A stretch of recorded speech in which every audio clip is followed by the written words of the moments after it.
आर'नाइ 5G YouTube चेनेलाव आरो फिन खेबसेबाव बरायफिनबाय। दिनैनि गोदान भिडिअ'आनो जाहैबाय आसाम गभर्नमेन्टनि मोनसे must important big breaking update लानानै फैदों। बे आपडेटआनो जाहैबाय जाय बिथांमोना इमप्लयमेन्ट एक्सचेन्ज सार्टिफिकेट बानायदोंमोन।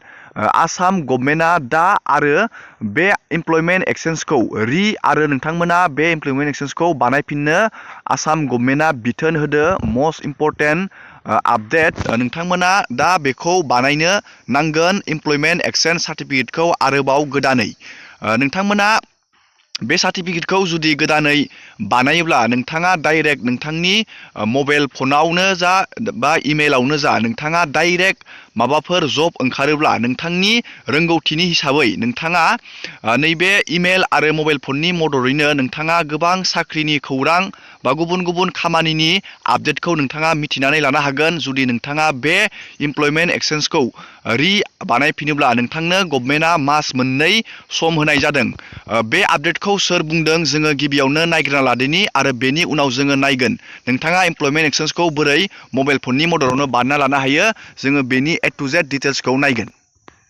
অনলাইন পোর্টেলৰ জৰিয়তে যেটো ৰেজিষ্ট্ৰেচন কৰি আছিল এই ৰেজিষ্ট্ৰেচনত আমি আজিৰে পৰা আমি আকৌ ৰেজিষ্ট্ৰেচনৰ ব্যৱস্থা এটা এই কাৰণে কৰিছো যে আমাৰ অনলাইন পোৰ্টেলত ৰেজিষ্ট্ৰেচন হৈ থকা গোটেই ব্যৱস্থাটোত কিছুমান ফিল বা স্পেসিফিক কিছুমান ফিলৰ আমাৰ তাত নাছিলে।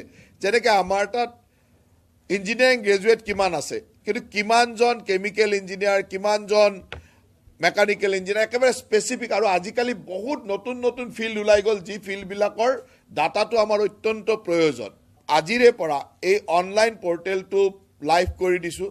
অহা ফেব্ৰুৱাৰী মাহৰ 29 তাৰিখলৈ ইয়াত সকলো আনএমপ্লয়েড ৰেজিষ্ট্ৰেচন কৰা এমপ্লয়মেণ্ট এক্সচেঞ্জৰ ৰেজিষ্ট্ৰেচন কৰা সকলো মানুহে যাতে ইয়াত পুনৰ পঞ্জীয়নটো কৰে। এই পুনৰ পঞ্জীয়নৰ জৰিয়তে তেওঁলোকৰ যিমানখিনি তথ্য আছে সেই তথ্যখিনি আমি সম্পূৰ্ণৰূপে দিবৰ কাৰণে অনুৰোধ কৰিছোঁ, যাতে আমি তেখেতসকলৰ ভৱিষ্যতৰ সংস্থাপনৰ দিশত যথেষ্টখিনি সহায় কৰিব পাৰোঁ। দ্বিতীয়তে এই বছৰে ধৰক আমি এতিয়ালৈকে আমাৰ চৰকাৰে প্ৰায় 88,000 লোকক চাকৰি দিলে, 88,000 লোকক চাকৰি দিলে। এতিয়া এমপ্লয়মেণ্ট এক্সচেঞ্জত সেইসকলো আনএমপ্লয়ড হিচাপে সোমাই আছে, কাৰণ তেওঁলোকে ৰেজিষ্ট্ৰেচন কৰিছিল আনএমপ্লয়ড বুলি, তাৰপিছত চাকৰি পালে, গতিকে নামটো তেনেকৈ আছে।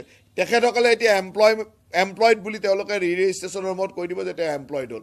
ইয়াত এমপ্লয়ড লোকেও ৰেজিষ্ট্ৰেচনত থাকিব পাৰে, যে যোনে এমপ্লয় হৈ গ'ল তেওঁলোকে এমপ্লয়ড বুলি ৰেজিষ্ট্ৰেচন কৰি থৈ দিব, তেওঁৰ বেটাৰ এমপ্লয়মেণ্টৰ কাৰণে সেই স্কোপটো থাকিব।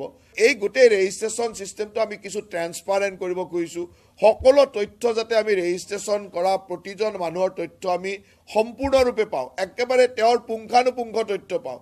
তেওঁ কি, তেওঁৰ কোৱালিফিকেশ্যনৰ তথ্য, তেওঁৰ এজ, তেওঁৰ হবি বা তেওঁৰ ইণ্টাৰেষ্ট, কি চাকৰিৰ কাৰণে তেওঁ কোৱালিফাইড। আজি কিছুমান চাকৰি আমাৰ ওচৰত খবৰ আহে বা বিভিন্ন ব্যৱস্থাৰ মাজেৰে খবৰ আহে, এই খবৰবিলাক যাতে সেইসকলক আমি সুন্দৰভাৱে দিব পাৰোঁ।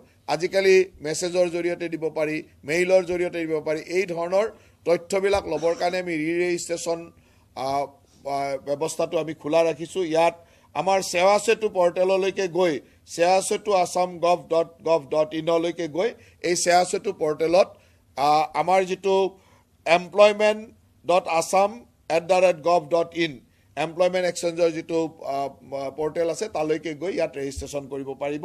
जोङो मिथिबाय बेनि आपडेटनि सायाव नोंथाङा इमप्लयमेन्ट एक्सचेन्जखौ दा बानायनाया गोनांथार।